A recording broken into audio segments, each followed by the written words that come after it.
Syllabus पर एक प्रारंभिक चर्चा हम लोगों के द्वारा की गई थी, जिसमें मैंने काफी डिटेल्ड एनालिसिस किया है और कुछ बहुत थोड़े से टॉपिक्स थे जिन पर चर्चा बच रही थी, उन पर हम लोग बात कर लेंगे आज। चूंकि ये प्रस्तावित था कि इस पहले टॉपिक से हम लोग स्टार्ट करें, तो पहला जो टॉपिक है भारत की संविधान सभा, इंडियन कॉन्स्टिट्यूएंट असेंबली, और उससे हम बात शुरू करने जा रहे हैं। और जैसा कि कल मैंने जो ड्रॉ किए थे चीजें, उनके माध्यम से मैंने बताया था कि संविधान सभा को लेकर 3 बातें मुख्य रूप से हमें जाननी होंगी। सबसे पहली बात, संविधान सभा की मांग का जो ऐतिहासिक परिदृश्य है, इसका जो हिस्टोरिकल बैकग्राउंड है, उस पर हम लोग सबसे पहले बात स्टार्ट करेंगे। तो आज वहीं से हम लोग बात शुरू कर रहे हैं। थोड़ा सा आप ये जान लीजिएगा कि मैं हर चीज को बहुत धीरे धीरे, बहुत आराम से बोल रहा हूं। 2 से 3 बार हर लाइन को, बहुत सारे शब्दों को मैं रिपीट कर रहा हूं, ताकि घर पे बैठे हुए आप लोग इनके नोट्स बना सके। क्योंकि ऐप में सुविधा है आपके पास, बाद में भी आप लोग आराम से देख सकते हैं, साथ भी देख रहे हैं, लेकिन फिर भी नोट्स वगैरह आप लोग ध्यान से इसके बनाएं। और जहां भी कुछ ऐसी कोई डाउट हो तो बिल्कुल निश्चित रूप से उस समय कमेंट भी आप लोग कर सकते हैं। और यह है कि अनावश्यक कमेंट ना करके केवल उस समय जिस समय कोई चीज डाउट है, कोई पूछना है, वहां पर हम लोग करें, ठीक है, ताकि रिदम हमारा बना रहे, कंटिन्यूटी हमारी बनी रहे, ठीक है। तो ये थोड़ा सा ध्यान रखें। तो ऐतिहासिक परिदृश्य हम लोग शुरू करते हैं। देखिए क्या है कि जब भी हम लोग बात शुरू करते हैं संविधान की, तो एक सामान्य, एक प्रचलित जो परिभाषा है कॉन्स्टिट्यूशन की, वो कहा जाता है कि संविधान कुछ नियमों का, कुछ कानूनों का एक संग्रह है, एक दस्तावेज है, एक डॉक्यूमेंटेशन है। एक जगह पर किसी भी जो देश है, कोई भी जो व्यवस्था है, उसके कुछ कानून होते हैं, है ना। ध्यान से, आराम आराम से सुनिए, आराम आराम से। कुछ कानून है, कुछ नियम हैं, रूल्स हैं, रेगुलेशंस हैं।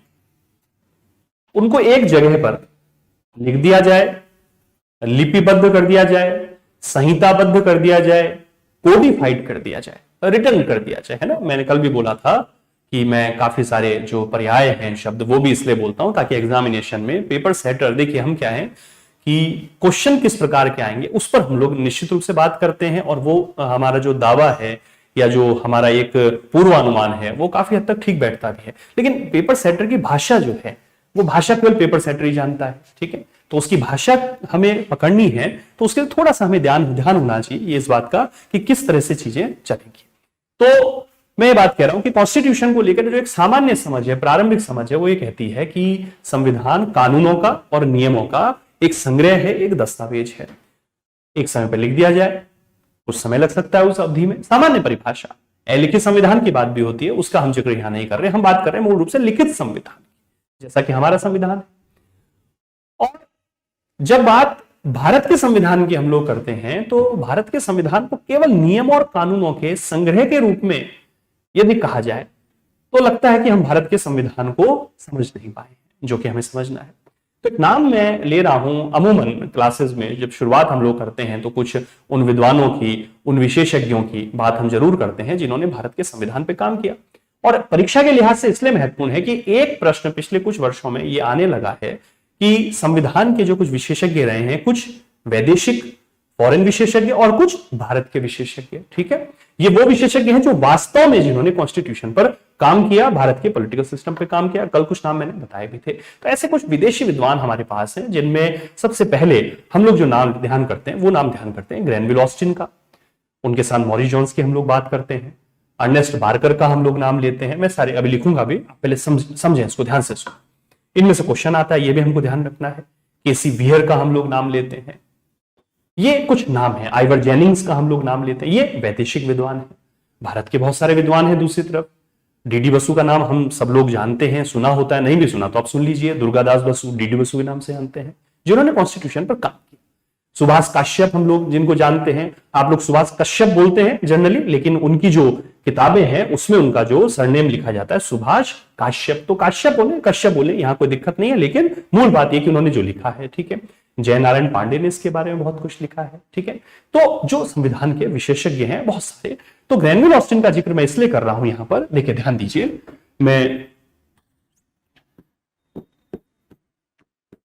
ये क्वेश्चन आ जाता है इनके नाम में से, एक्चुअली बहुत बड़े अध्येता ये रहे संविधान के ग्रैनविल ऑस्टिन, ग्रैनविल ऑस्टिन ने बहुत सारा काम किया और इनकी किताब आई the Indian constitution cornerstone of a nation.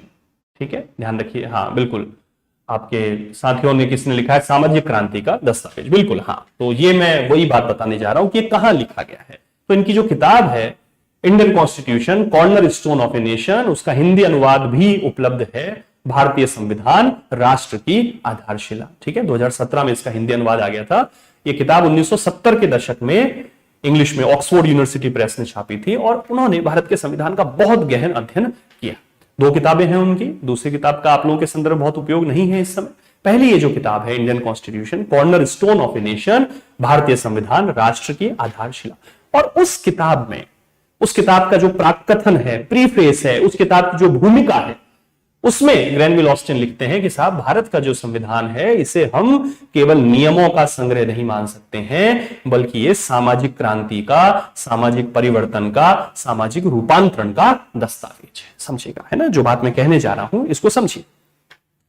Austin ये लिखते हैं, क्योंकि हमें संविधान सभा के बारे में बात करनी है, तो ऑस्टिन का एक कथन हमें प्रेरित कर रहा है कि हम ये जाने कि जब संविधान के लिए नियमों और कानूनों का संग्रह शब्द चलन में आता है, तो क्या वजह है कि भारत के संविधान के लिए एक विदेशी विद्वान जो बड़ा रिसर्च कर रहे हैं, बड़ा अध्ययन उन्होंने किया है, और वो रिसर्च करते हुए अपनी उस विश्व प्रसिद्ध किताब में लिखते हैं कि भारत के संविधान को केवल नियमों और कानूनों का संग्रह नहीं मान सकते हैं। इंडियन कॉन्स्टिट्यूशन जो है is a document of social change, social revolution, social transformation. ये तीनों अलग अलग अर्थ हैं इनके, मैं समझाऊंगा अभी। सामाजिक परिवर्तन, क्रांति का जो सामान्य अर्थ होता है परिवर्तन से लिया जाता है। क्रांति का मतलब किसी प्रकार की हिंसा से हो, यह जरूरी नहीं है, यह अनिवार्य नहीं है। क्रांति का अर्थ है चेंज, परिवर्तन। और लोकतंत्र में तो क्रांति लोकतांत्रिक क्रांति। आप लोग तो इन दिनों चूंकि ईवीएम वाला युग आ गया है, इलेक्ट्रॉनिक वोटिंग मशीन से वोट करते हैं। जब पहले जो मतदाता पत्र होता था, बैलेट पेपर, तो ये कहा जाता था बैलेट बॉक्स की क्रांति। जब इलेक्शन होते थे, क्योंकि आप में से बहुत सारे तो अभी जस्ट ग्रेजुएट हुए हैं, पोस्ट ग्रेजुएट हुए हैं, ठीक है, तो उन्होंने तो हो सकता है उस दौर के बारे में ज्यादा परिचित नहीं हो, तो बैलेट बॉक्स रिवोल्यूशन बोलते थे। बैलेट बॉक्स से होने वाली क्रांति, मतदाता जो पत्र है उनसे होने वाली क्रांति, सरकारें शांतिपूर्ण ढंग से बदलती हैं और चुनाव होते हैं साहब। ठीक है, तो क्रांति का मतलब चेंज, एक परिवर्तन, एक नई व्यवस्था आ रही है। तो ये ग्रैनविल ऑस्टिन लिखते हैं कि साहब भारत का जो संविधान है वो सामाजिक क्रांति का दस्तावेज है। और सामाजिक क्रांति का दस्तावेज लिखने के फिर वो बहुत सारे तर्क देते हैं, प्रस्तावना से लेकर, फंडामेंटल राइट से लेकर, डायरेक्टिव प्रिंसिपल से लेकर। वो आगे हम लोग जब जब टॉपिक आएगा तो बात करेंगे। यहां मैं मूल इस विषय को इसलिए छेड़ा है मैंने कि संविधान की जो एक सामान्य परिभाषा है वो ये कहती है कि संविधान नियमों और कानूनों का संग्रह है। तो ऐसी क्या बात हुई कि भारत के संविधान के लिए इतनी बड़ी लाइन, इतना महत्वपूर्ण वाक्य एक विशेषज्ञ के द्वारा, एक जो अध्येता है, जबरदस्त अध्ययन जो कर रहे हैं, वो भारत के संविधान के बारे में ये लाइन कह रहे हैं। क्वेश्चन में पूछ लिया जाता है, चारों नाम चूंकि विदेशी विद्वानों के देते हैं, तो अगर आपने पढ़ा नहीं है तो तुक्का नहीं लगेगा, तुक्का गलत जाएगा। तो ग्रैनविल ऑस्टिन का नाम देते हैं, मॉरिस जोन्स का नाम दे देते हैं, केसी बियर का नाम दे देते हैं, अर्नेस्ट बार्कर का नाम देते हैं, क्योंकि इन सब ने भी भारत के संविधान पर, भारत की राज व्यवस्था पर बहुत सारा काम किया है। आने वाले दिनों में बहुत सारे इनके भी शब्द मैं बोलूंगा आप लोग, ठीक है, तो इनके वाक्य बताए जाएंगे। तो ये हम थोड़ा सा ध्यान करें। तो सामाजिक क्रांति का जो दस्तावेज है उसके लिए आवश्यकता है कि हम ये देखें कि भारत का संविधान जो विश्व का सबसे बड़ा संविधान है, सबसे व्यापक संविधान है, अनुच्छेदों की दृष्टि से ही नहीं बल्कि इसमें दी गई व्यवस्थाओं को लागू करने की दृष्टि से। और यह संविधान जो 1950 में लागू हो गया है ना, ध्यान दीजिए, 1950 में लागू हुआ और 2021 में, आज के दिन 10 अगस्त 2021 को जब हम इस कॉन्स्टिट्यूशन को पढ़ रहे हैं, इस कॉन्स्टिट्यूशन को सुन रहे हैं, तो यह कॉन्स्टिट्यूशन हमें आज भी प्रामाणिक लगता है, जीवंत लगता है, बिल्कुल फ्रेश, बिल्कुल बेजोड़, बिल्कुल जबरदस्त कॉन्स्टिट्यूशन लगता है। इतना बड़ा देश भारत, जिसमें हजारों हजार विविधताएं हैं, धर्म, क्षेत्र, भाषा, संस्कृति, नस्लों की, निर्जातीयता की इतनी विविधताएं हैं कि जॉन स्ट्रेची, मेरे को कथन याद आ रहा है, इन कथनों को आप ध्यान रखें, पेपर में पूछते भी हैं और हम मेंस में लिख भी सकते हैं इन कथनों को। जॉन स्ट्रेची ने कहा था, इतिहासकार रहे, उन्होंने कहा कि भारत के, ध्यान रखिए जो बात मैं कह रहा हूं, कि भारत के जो 2 प्रांत हैं, 2 राज्य हैं, 2 स्टेट हैं, उनमें इतनी अधिक विविधता, इतनी अधिक विभिन्नता, इतने अधिक अंतर हैं जितने यूरोप के दो राष्ट्रों के बीच भी नहीं है।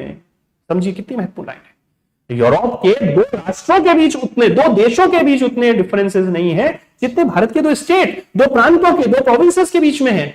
और ये हमारी समृद्धि का सूचक है। इसलिए हम बोलते हैं विविधता में एकता, यूनिटी इन डाइवर्सिटी, ये विविधता का सूचक। तो सब ये जो भारत इतना विविध है, एक संविधान है इसका, और पिछले लगभग 71 वर्षों से 71 ईयर, आप देखिए 71 ईयर से ये कॉन्स्टिट्यूशन चल रहा है, बहुत बेहतरीन चल रहा है। और हम सब इस कॉन्स्टिट्यूशन के भीतर रहकर अपने कार्यों को कर रहे हैं।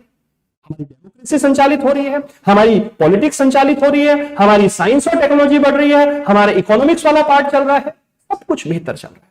तो इसका मतलब ये कॉन्स्टिट्यूशन जब बनाया गया, तो वो जो कॉन्स्टिट्यूशन मेकर्स हैं, जिन्हें फाउंडिंग फादर्स कहा जाता है, हमारे संविधान निर्माता, उनका योगदान है। और वो सारे के सारे वो कहां बैठे हैं, कहां बैठे हैं वो लोग सारे? वो बैठे हैं साहब इस संविधान सभा में। फिर से बोल रहा हूं मैं, है ना, ध्यान रखिए जो लाइन में कह रहा हूं। कुछ कह रहे हैं ऑफलाइन क्लास की फील आ रही है, बिल्कुल बिल्कुल वही फील आना चाहिए। इसलिए बिल्कुल कंसंट्रेट के साथ हम लोग ध्यान करें, और बहुत धीरे धीरे मैं इसको बोल रहा हूं, बहुत धीरे धीरे बात करने की कोशिश कर रहा हूं इसमें, ठीक है। समझिए, यह संविधान जो सामाजिक क्रांति का दस्तावेज है, जो सामाजिक परिवर्तन की बात करता है, जो विश्व का सबसे बड़ा संविधान है, जो विश्व के इतने बड़े लोकतंत्र, ये कहा जाता है कि इंडिया की डेमोक्रेसी के लिए कि we have world's largest functional democracy. मैं हिंदी करता हूं, विश्व का सबसे बड़ा प्रकार्यात्मक लोकतंत्र, क्रियात्मक लोकतंत्र, संचालनात्मक लोकतंत्र, विश्व का सबसे बड़ा कार्यशील लोकतंत्र है हमारे पास। कार्यशील, कार्य करता है, और हम गर्व करते हैं इस डेमोक्रेसी पर। सबसे बड़ा लोकतंत्र, और उस लोकतंत्र को संचालित कौन कर रहा है? ये कॉन्स्टिट्यूशन।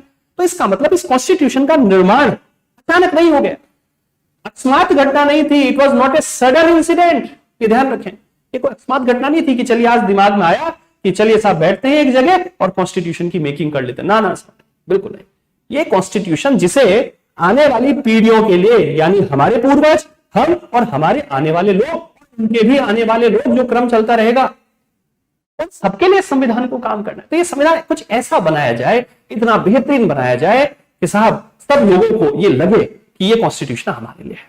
तो इसलिए ये जानना आवश्यक है ना, ध्यान रखिए जो बात मैं कह रहा हूं, ये जानना आवश्यक है कि ये जो कॉन्स्टिट्यूशन है, वो कॉन्स्टिट्यूशन बनाते समय कॉन्स्टिट्यूएंट असेंबली के जो मेंबर्स हैं, संविधान सभा के जो सदस्य हैं, वो किस प्रकार से कार्य कर रहे थे, और ऐसी कौन सी पृष्ठभूमि थी, ऐसा कौन सा बैकग्राउंड था जिसमें आकर उन लोगों ने काम किया। ठीक है, तो सबसे पहले हम लोग जो बात करते हैं, मैं एक स्टेटमेंट यहां पर दे रहा हूं आप लोगों को।